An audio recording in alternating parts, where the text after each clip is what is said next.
उद्धव ठाकरेंच्या घराबाहेर गेले। तिथे पोलिसांनी त्यांना अडवलं असता आपण या वॉर्डातले उमेदवार असून मतदारांना भेटण्यासाठी आल्याचं सांगितलं। कुणालाही एकाला भेटलं तरी चालेल म्हणत त्यांनी ते ठाकरेंकडे मत मागण्याचा प्रयत्न केला। त्यामुळे शिंदेच्या उमेदवाराची चर्चा होते।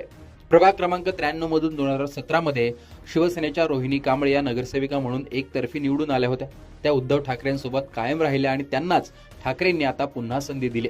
तर सध्याचे शिवसेनेचे उमेदवार सुमित वजाळे यांच्या पत्नी राणी वजाळे यांनी 2017 मध्ये रिपब्लिक पार्टी ऑफ इंडियाकडून निवडणूक लढवली होती आणि त्यांना केवळ 2700 मतं मिळवता आली होती। आता पुन्हा एकदा कांबळे विरुद्ध वजाळे असा सामना इथे रंगतोय। मातोश्री बाहेर प्रचार करताना सुमित वजाळे नेमकं काय म्हणाले ते ऐका। कलानगर मधील सर्व मतदारांना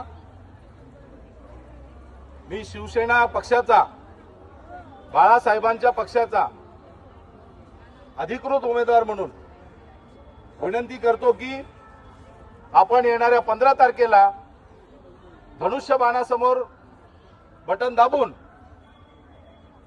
मला भरघोस मतदानाने विजयी करा। या ठिकाणी शिवसेना पक्षाचा अधिकृत चिन्हाचा मी सुमित वजाळे हा उमेदवार आहे। तरी आपण सर्वांनी मला या ठिकाणी सहकार्य करावं अशी मी या कलानगर मधील सर्व मतदारांना विनंती करतो।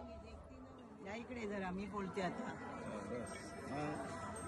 हॅलो कलानगर मधील माझ्या स्वतंत्र मतदार बंधू आणि भगिनींनो, लक्षात ठेवा येणाऱ्या 15 तारखेला आपल्या बाळासाहेबांचा धनुष्यबाण याला आपण निवडून द्यायचंय।